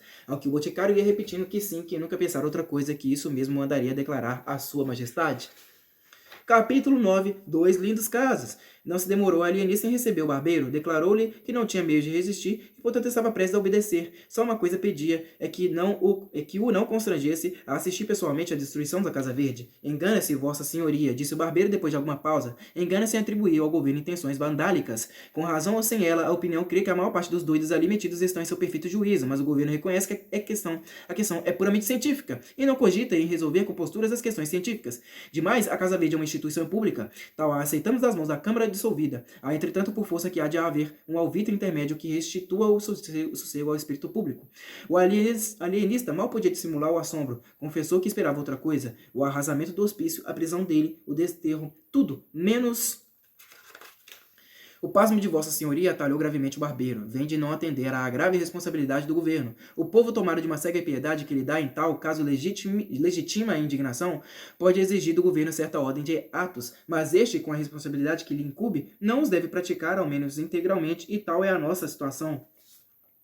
A generosa revolução que ontem derrubou uma Câmara vilipendiada e corrupta pediu em altos brados o arrasamento da Casa Verde, mas pode entrar no ânimo do governo e eliminar a loucura? Não. E se o governo não a pode eliminar, está ao menos apto para discriminá-la, reconhecê-la? Também não. É matéria de ciência. Logo, em assunto tão melindroso, o governo não pode, não deve, não quer dispensar o concurso de Vossa Senhoria. O que lhe pede é que, de certa maneira, demos alguma satisfação ao povo. Unamo-nos e o povo saberá obedecer. Um dos alvitres aceitáveis, se Vossa Senhoria não indicar outro, seria fazer retirar da Casa Verde aqueles enfermos que estiverem quase curados, e bem assim os maníacos de pouca monta, etc. Desse modo, sem grande perigo, mostraremos alguma tolerância e benignidade. Quantos mortos e feridos houve ontem no conflito? Perguntou Simão Bacamarte, e depois de uns 3 minutos. O barbeiro ficou espantado da pergunta, mas respondeu logo que 11 mortos e 25 feridos. 11 mortos e 25 feridos. Repetiu 2 ou 3 vezes o alienista. E em seguida declarou que o alvitre lhe não parecia bom, mas que ele ia catar algum outro, e dentro de poucos dias lhe daria a resposta. E fez-lhe várias perguntas acerca dos sucessos da véspera, ataque, defesa, adesão dos dragões, resistência da Câmara, etc., ao que o barbeiro ia respondendo com grande abundância, insistindo principalmente no descrédito em que a Câmara caíra. O barbeiro confessou que o novo governo não tinha ainda por si a confiança dos principais da vila, mas o alienista podia fazer muito nesse ponto. O governo, concluiu o barbeiro, folgaria se pudesse contar, não já com a simpatia, senão com a benevolência do mais alto espírito de Itaguaí e seguramente do reino, mas nada disso alterava a nobre e austera fisionomia daquele grande homem, que ouvia calado sem desvanecimento nem modéstia, mas impassível como um deus de pedra. 11 mortos e 25 feridos, repetiu a alienista depois de acompanhar o barbeiro até a porta. Eis aí 2 lindos casos de doença cerebral. Os sintomas de duplicidade e descaramento deste barbeiro são positivos. Quanto à toleima dos que o aclamaram, não é preciso outra prova além dos 11 mortos e 25 feridos. 2 lindos casos! Viva o ilustre Porfírio! Bradaram umas 30 pessoas que aguardavam o barbeiro à porta. O alienista espiou pela janela e ainda ouviu este resto de uma pequena fala do barbeiro às 30 pessoas que o aclamavam. Porque eu velo, podeis estar certos disso, eu velo pela execução das vontades do povo. Confiai em mim, e tudo se fará pela melhor maneira. Só vos recomendo ordem, e ordem, meus amigos, é a base do governo. Viva o ilustre Porfírio! Bradaram as 30 vozes agitando os chapéus. 2 lindos casos, murmurou o alienista.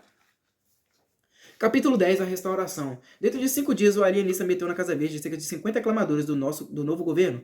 O povo indignou-se. O governo atarantado não sabia reagir. João Pina, outro barbeiro, dizia abertamente nas ruas que o Porfírio estava vendido ao ouro de Simão Bacamarte, frase que congregou em torno de João Pinta, a agente mais resoluta da vila. João Pina, aliás, a gente mais resoluta da vila. Porfírio, vendo o artigo rival da navalha à testa da insurreição, compreendeu que a sua perda era irremediável se não desse um grande golpe. Expediu 2 decretos, um abolindo a Casa Verde, outro desterrando o alienista. João Pina mostrou claramente, com grandes frases, que o ato de Porfírio era um simples aparato, um engodo, em que o povo não devia crer. 2 horas depois caía Porfírio ignominiosamente, e João Pina assumia a difícil tarefa do governo. Como achasse nas gavetas as minutas da proclamação, da exposição ao vice-rei e de outros atos inaugurais do governo anterior, deu-se pressa em os fazer copiar e expedir. Acrescenta os cronistas, e aliás subtende-se que ele lhes mudou os nomes, e onde o outro barbeiro falara de uma câmara corrupta, falou este de um intruso eivado das más doutrinas francesas e contrário aos sacrossantos interesses de sua majestade, etc. Nisto entrou na vila uma força mandada pelo vice-rei e restabeleceu a ordem. O alienista exigiu desde logo a entrada do barbeiro Porfírio e bem assim a de uns 50 e tantos indivíduos que declarou mentecaptos. E não só lhes deram esses, como afiançaram entregar-lhe mais 19 sequazes do barbeiro que convalesciam das feridas apanhadas da primeira rebelião. Este ponto da crise de Itaguaí marca também o grau máximo da influência de Simão Bacamarte. Tudo quanto quis, deu-se-lhe e uma das mais vivas provas do poder do ilustre médico achamos-la na prontidão com que os vereadores restituídos a seus lugares consentiram em que Sebastião Freitas também fosse recolhido ao hospício. O alienista, sabendo da extraordinária inconsistência das opiniões desse vereador, entendeu que era um caso patológico e pediu-o. A mesma coisa aconteceu ao Boticário. O alienista, desde que lhe falara da momentânea adesão de Crispim Soares à rebelião dos canjicas, comparou-a à aprovação que sempre recebera dele, ainda na véspera, e mandou capturá-lo. Crispim Soares não negou o fato, mas explicou-o dizendo que cedera a um movimento de terror ao ver a rebelião triunfante e deu como prova a ausência de nenhum outro ato seu, acrescentando que voltara logo à cama, doente. Simão Bacamarte não o contrariou, disse porém aos circunstantes que o terror também é pai da loucura e que o caso de Crispim Soares lhe parecia dos mais caracterizados. Mas a prova mais evidente da influência de Simão Bacamarte foi a docilidade com que a Câmara lhe entregou o próprio presidente. Este digno magistrado tinha declarado em plena sessão que não se contentava para lavá-la da afronta dos canjicas com menos de 30 almudes de sangue, palavra que chegou aos ouvidos do alienista por boca do secretário da Câmara, entusiasmado de tamanha energia. Simão Bacamarte começou por meter o secretário na Casa Verde e foi dali à Câmara, a qual declarou que o presidente estava padecendo da democracia dos touros, um gênero que ele pretendia estudar com grande vantagem para os povos. A Câmara, a princípio, hesitou, mas acabou cedendo. Daí em diante foi uma coleta desenfreada. Um homem não podia dar nascença ou curso a mais simples mentira do mundo, ainda daquelas que aproveitam ao interior ou divulgador, que não fosse logo metido na Casa Verde. Tudo era loucura. Os cultores de enigmas, os fabricantes de charadas, de anagramas, os maldizentes, os curiosos da vida alheia, os que põem todo o seu cuidado na talufaria, da fularia, aliás, um ou outro ao mortacé enfunado, ninguém escapava aos emissários do alienista. Ele respeitava as namoradas e não poupava as namoradeiras, dizendo que as primeiras cediam a um impulso natural e as segundas a um vício. Se um homem era avaro ou pródigo, ia do mesmo modo para a Casa Verde. Daí a alegação de que não havia regra para a completa sanidade mental. Alguns cronistas creem que Simão Bacamarte nem sempre procedia com lisura, e citam em abono da afirmação que não sei se pode ser aceita o fato de ter alcançado da Câmara uma postura autorizando o uso de um anel de prata no dedo polegar da mão esquerda. A toda a pessoa que, sem outra prova documental tradicional, declarasse ter nas veias 2 ou 3 onças de sangue gordo. Dizem esses cronistas que o fim secreto da insinuação à Câmara foi enriquecer um ourives, amigo e compadre dele. Mas conquanto seja certo que o ourives viu prosperar o negócio depois da nova ordenação municipal, não o é menos que essa postura deu à Casa Verde uma multidão de inquilinos, pelo que não se pode definir sem temeridade o verdadeiro fim do ilustre médico. Quanto à razão determinativa da captura e a aposentação da Casa Verde de todos quantos usaram do anel, é um dos pontos mais obscuros da história de Itaguaí. A opinião mais verossímil é que eles foram recolhidos por andarem a gesticular à toa nas ruas, em casa, na igreja. Ninguém ignora que os doidos gesticulam muito. Em todo caso, é uma simples conjectura. De positivo, nada há. Onde é que esse homem vai parar? Diziam os principais da terra. Ah, se nós tivéssemos apoiado os canjicas. Um dia de manhã, dia em que a Câmara devia dar um grande baile, a vila inteira ficou abalada com a notícia de que a própria esposa do alienista fora metida na Casa Verde. Ninguém acreditou, devia ser invenção de algum gaiato. E não era, era verdade pura. Dona Evarista fora recolhida às 2 horas da noite. O padre Lopes correu ao alienista e interrogou discretamente acerca do fato. Já há algum tempo que eu desconfiava, disse gravemente o marido. A modéstia com que ela vivera em ambos os matrimônios não podia conciliar-se com o furor das sedas, veludos, rendas e pedras preciosas que manifestou logo que voltou do Rio de Janeiro.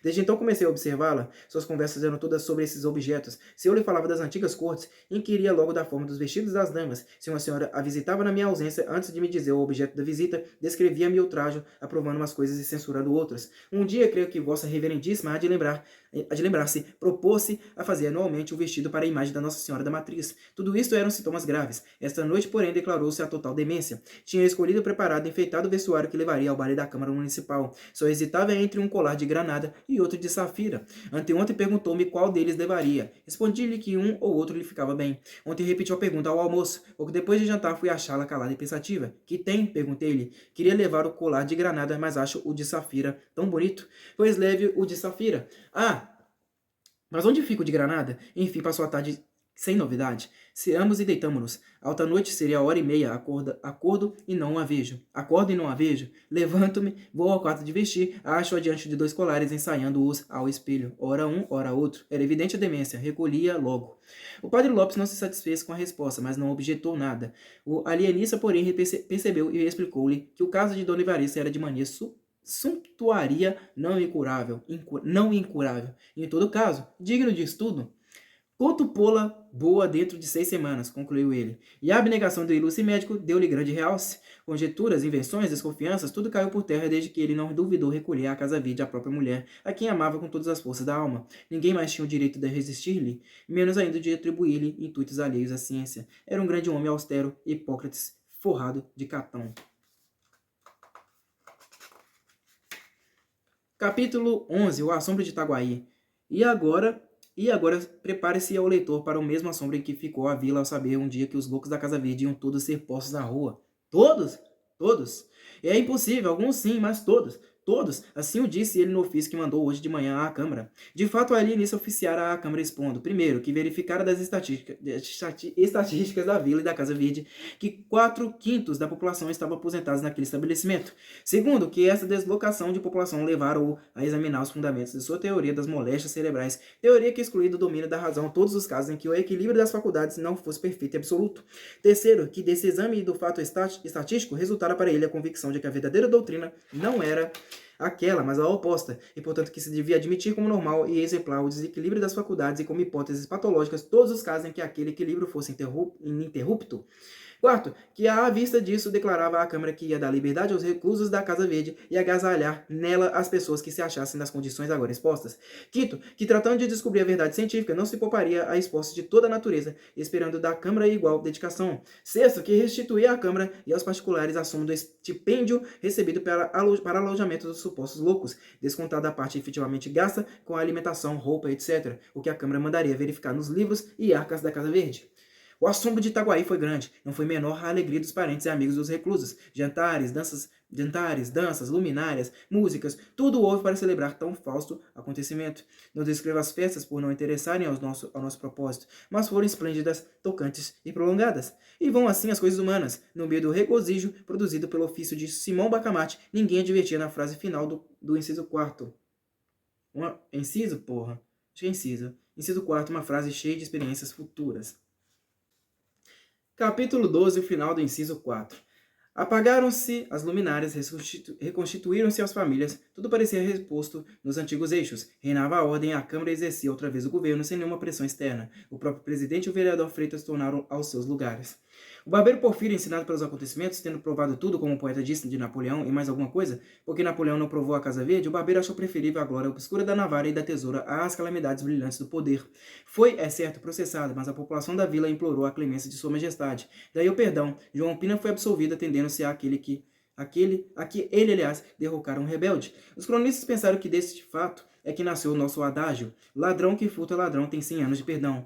Adágio imoral é verdade, mas grandemente útil. Não só fidar as queixas contra o alienista, mas até nenhum ressentimento ficou dos atos que ele praticara, acrescendo que os reclusos da Casa Verde, desde que eles os declararam plenamente ajuizados, sentiram-se tomados de profundo reconhecimento e férvido entusiasmo. Muitos entenderam que o alienista merecia uma especial manifestação e deram-lhe um baile, ao qual se seguiram outros bailes e jantares. Dizem as crônicas que Dona Evarista a princípio tivera a ideia de separar-se do consorte, mas a dor de perder a companhia de tão grande homem venceu qualquer ressentimento de amor próprio, e o casal veio a ser ainda mais feliz do que antes. Não menos íntima ficou a amizade do alienista e do boticário. Este concluiu do ofício de Simão Bacamarte que a prudência é a primeira das virtudes em tempo de revolução e apreciou muito a magnanimidade do alienista que, ao dar-lhe a liberdade, estendeu-lhe a mão do amigo velho.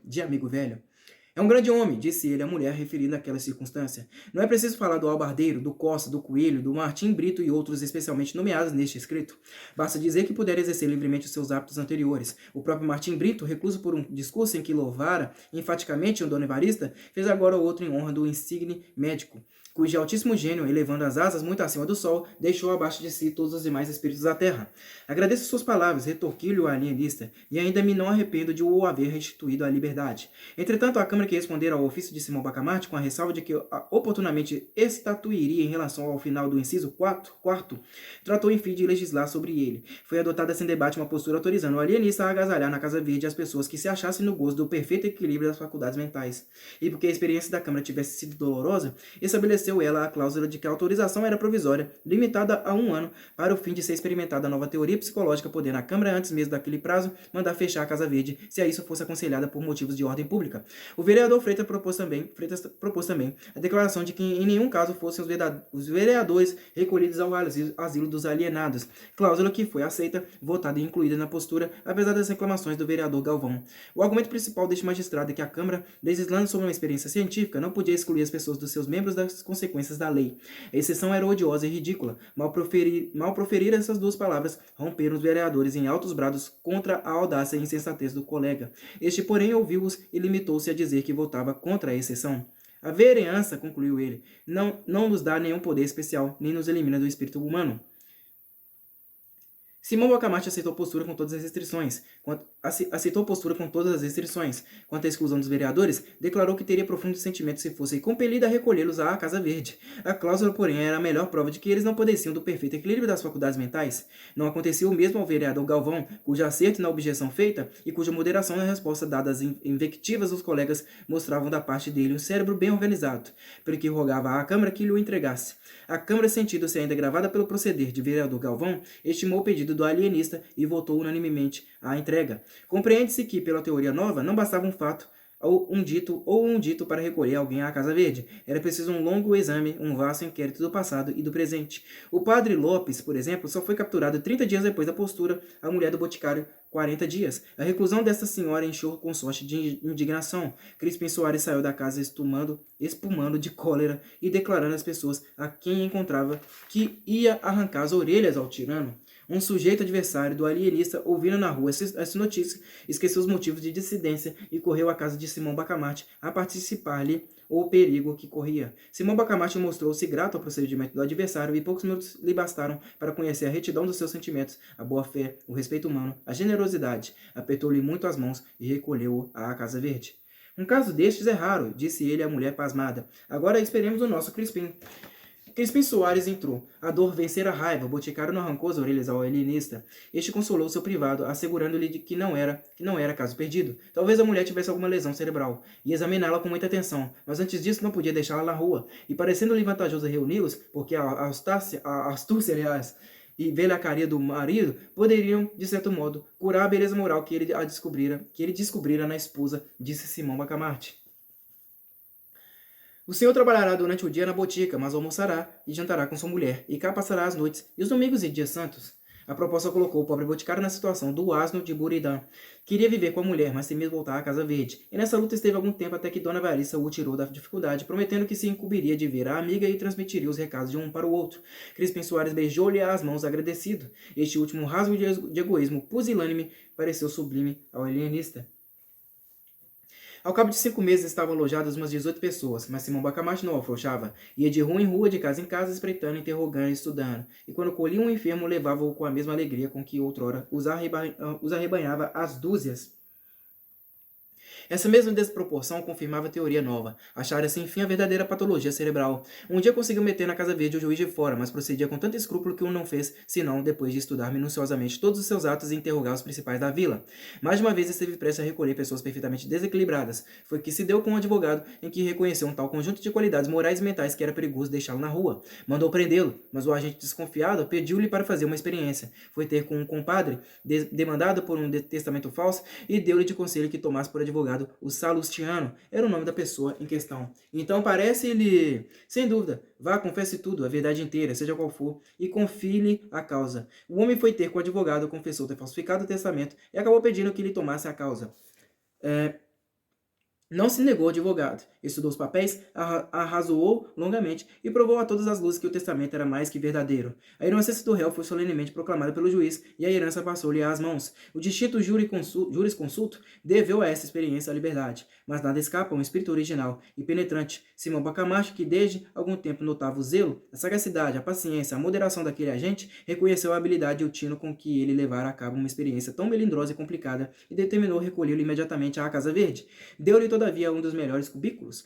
Os alienados foram alojados por classes. Fez-se uma galeria de modestos, isto é, os loucos em que predominava essa perfeição moral. Outra de tolerantes, outra de verídicos, outra de símplices, outra de leais, outra de magnânimos, outra de sagazes, outra de sinceros, etc. Naturalmente as famílias e os amigos dos reclusos bradavam contra a teoria, e alguns tentaram compelir a Câmara a caçar a licença. A Câmara, porém, não esquecera a linguagem do vereador Galvão, e se caçasse a licença, vê-lo-ia na rua e restituído ao lugar, pelo que recusou. Simão Bacamarte oficiou aos vereadores, não agradecendo, mas felicitando-os por este ato de vingança pessoal.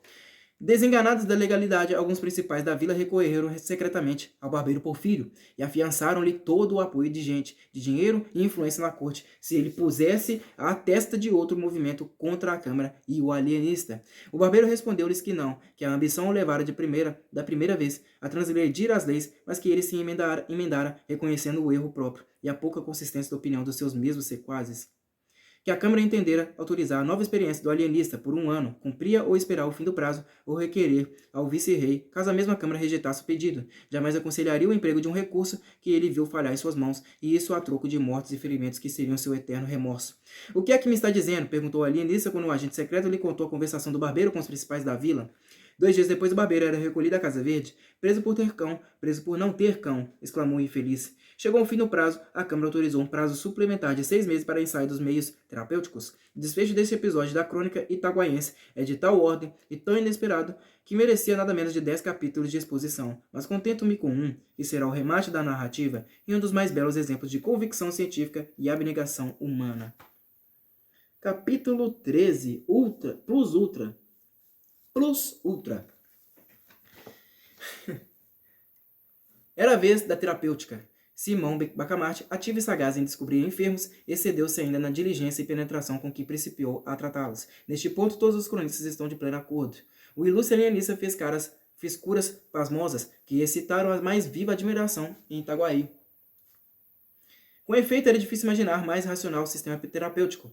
E estando os loucos divididos por classes, segundo a perfeição moral que em cada um deles excedia as outras, Simão Bacamarte cuidou em atacar de frente a qualidade predominante. Suponhamos um modesto, ele aplicava a medicação que pudesse incutir-lhe o sentimento oposto, e não ia logo às doses máximas. Graduava-as conforme o estado, a idade, o temperamento, a posição social do enfermo. Às vezes bastava uma casaca, uma fita, uma cabeleira, uma bengala para restituir a razão ao alienado.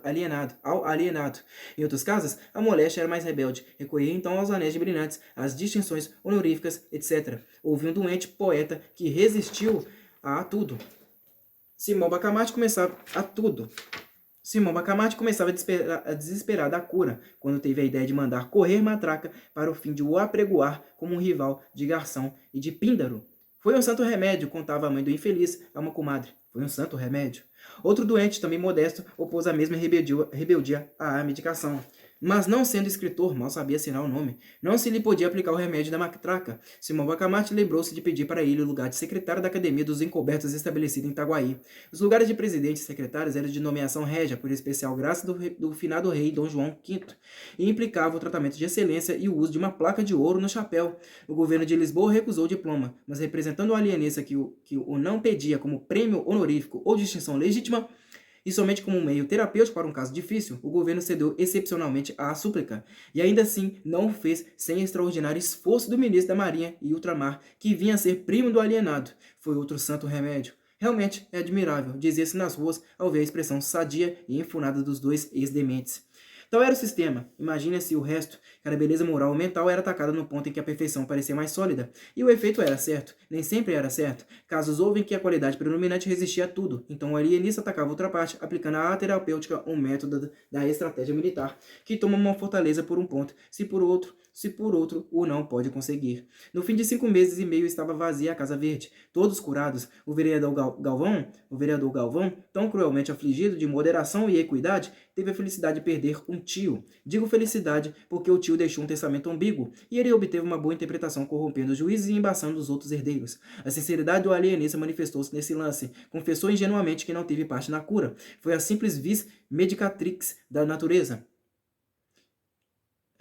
Não aconteceu o mesmo com o padre Lopes. Sabendo o alienista que ele ignorava perfeitamente o hebraico e o grego, incumbiu de fazer uma análise crítica da versão dos 70. O padre aceitou a incumbência e em boa hora o fez. Ao cabo de 2 meses possuía um livro e a liberdade. Quanto à senhora do Boticário, não ficou muito tempo na célula que lhe coube e onde, aliás, lhe não faltaram carinhos. Por que é que o Crispim não vem visitar-me? Dizia ela todos os dias.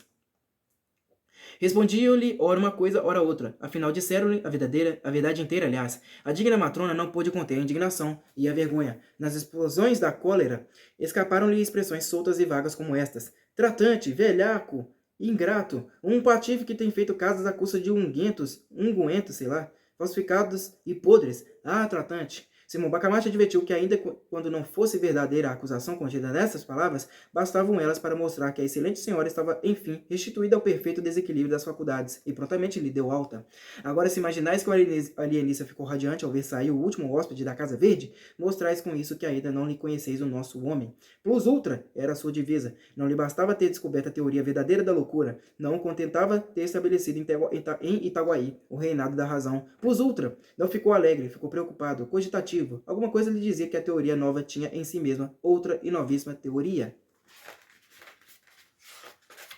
Vejamos, pensava ele, vejamos se chego enfim à última verdade. Dizia isso passeando ao longo da vasta sala onde fulgurava a mais rica biblioteca dos domínios ultramarinos da sua majestade. Um amplo chambre de damasco preso à cintura por um cordão de seda com bolas de ouro. Presente de uma universidade, envolvia o corpo majestoso e austero do ilustre alienista. A cabeleira cobria-lhe uma extensa e nobre calva adquirida nas cogitações cotidianas da ciência. Os pés, não delgados e femininos, não graúdos e mariolas, mas proporcionados ao vulto, eram resguardados por um par de sapatos cujas fivelas não passavam de simples e modestos latão.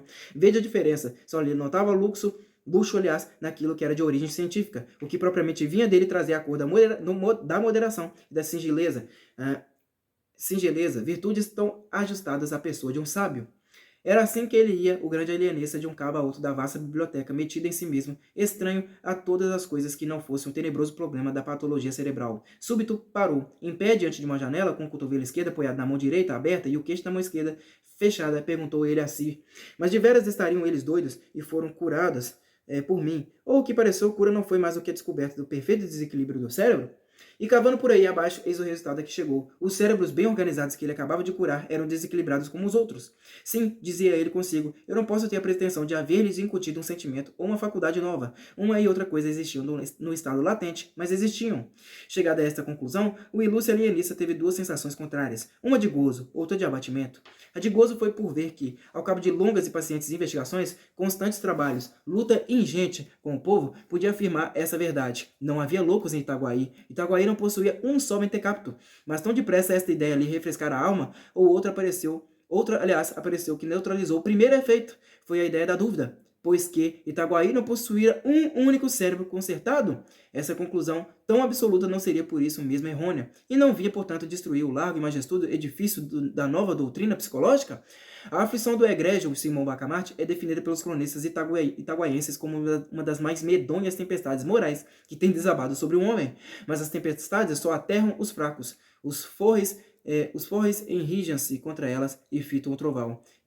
Os forres enrijam-se contra elas e fitam o trovão. 20 minutos depois, alumiou-se a fisionomia do alienista de uma suave claridade. Sim, há de ser isso, pensou ele. Isso é isto. Simão Bacamarte achou em si os característicos do perfeito equilíbrio mental e moral. Pareceu-lhe que possuía a sagacidade, a paciência, a perseverança, a tolerância, a veracidade, o vigor moral, a lealdade, todas as qualidades, enfim, que podem formar um acabado mentecapto. Duvidou logo, é certo, e chegou mesmo a concluir que era ilusão, mas sendo um homem prudente, resolveu convocar um conselho de amigos a quem interrogou com franqueza. A opinião foi afirmativa. Nenhum defeito? Nenhum, disse em coro à assembleia. Nenhum vício? Nada. Tudo perfeito? Tudo. Não impossível, bradou. Não, impossível, bradou o alienista. Digo que não sinto em mim essa superioridade que acabo de ver definir com tanta magnificência. A simpatia que vos faz falar. Estudo-me, e nada acho que justifique os excessos da vossa bondade. A Assembleia insistiu, o alienista resistiu. Finalmente o padre Lopes explicou tudo com este conceito digno de um observador. Sabe a razão por que não vê as suas elevadas qualidades, que aliás todos nós admiramos? É porque tem ainda uma qualidade que realça as outras, a modéstia. Era decisivo. Simão Bacamarte curvou a cabeça, juntamente alegre e triste, e ainda mais alegre do que triste. Ato contínuo, recolheu-se à Casa Verde. Em vão a mulher e os amigos lhe disseram que estava perfeitamente são e equilibrado. Nem rogos, nem sugestões, nem lágrimas o detiveram um só instante, perdão. A questão é científica, dizia ele. Trata-se de uma doutrina nova, cujo primeiro exemplo sou eu. Reúne em mim mesmo a teoria e a prática. Simão, Simão, meu amor, dizia-lhe a esposa, com o rosto lavado em lágrimas. Mas o ilustre médico, com os olhos acesos da convicção científica, trancou os ouvidos à saudade da mulher e brandamente a repeliu. Fechada a porta da Casa Verde, entregou-se ao estudo e à cura de si mesmo. Dizem os cronistas que ele morreu dali a 17 meses, no mesmo estado em que entrou, sem ter podido alcançar nada. Alguns chegam ao ponto de conjecturar que nunca houve outro louco além dele em Itaguaí, mas esta opinião, fundada em um boato que ocorreu desde que o alienista expirou, não tem outra prova senão o boato. E boato duvidoso, pois é atribuído ao padre Lopes, que com tanto fogo realçara as qualidades do grande homem. Seja como for, efetuou-se o enterro com muita pompa e rara solenidade. Rara solenidade. Bom, pessoal, esse foi o livro, né? A leitura do livro. Aí tem uma parte aqui que fala sobre o autor, Machado, né?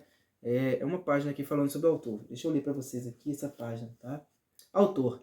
Joaquim Maria Machado de Assis nasceu no Morro do Livramento, Rio de Janeiro, em 21 de junho de 1839. Neto de escravos alforriados, ele era pobre, gago e epilético. Olha só, cara. Era gago, pobre e epilético. Perdeu o pai e a mãe ainda muito jovem, e pouco frequentou a escola, pois precisava ajudar no sustento da família. Sua instrução se deu por conta própria. Aprendeu latim ajudando na igreja, francês na padaria, e graças ao grande interesse pela leitura e notável inteligência, conseguiu se inserir na elite intelectual da época. Aos 16 anos, Machado já publicava poemas, escreveu em praticamente todos os gêneros literários e alcançou prestígio artístico, embora sua vida intelectual tenha sido garantida pelo trabalho no funcionalismo. Ocupou o cargo de primeiro oficial da Secretaria de Estado do Ministério da Agricultura, Comércio e Obras Públicas, e chegou a diretor-geral do Ministério da Aviação, carreira que lhe deu estabilidade financeira para poder se dedicar aos textos que revolucionaram em termos de estilo e conteúdo a literatura nacional. Em 1897, o escritor fundou a Academia Brasileira de Letras, ocupando a cadeira de número 23. Amigo de José de Alencar, que morrera cerca de 20 anos antes da fundação da ABL, o escolheu para patrono, deixando claro o respeito que nutria pelo autor. Machado de Assis foi casado durante 35 anos com a portuguesa Carolina Augusta Xavier de Novaes, a quem ele se referia como sua alma gêmea. Foi ela quem apresentou ao escritor os grandes autores portugueses e ingleses, e há relatos de que Carolina o ajudava nas obras, revisando textos e até dando palpites. Não tiveram filhos. Quando ela morreu, em 1904, Machado entrou em profunda depressão. 4 anos depois, em 29 de setembro de 1908, veio a falecer no Rio de Janeiro. É isso aí, pessoal. Espero que vocês tenham apreciado a leitura que eu fiz até aqui, tá? Dessa grande obra, muito conhecida, tá? Eu espero que vocês tenham gostado de verdade. E muito obrigado a todos vocês. curtam esse vídeo, compartilhem, comentem o que vocês acharam, que para mim é muito importante também. E até a próxima. Falou!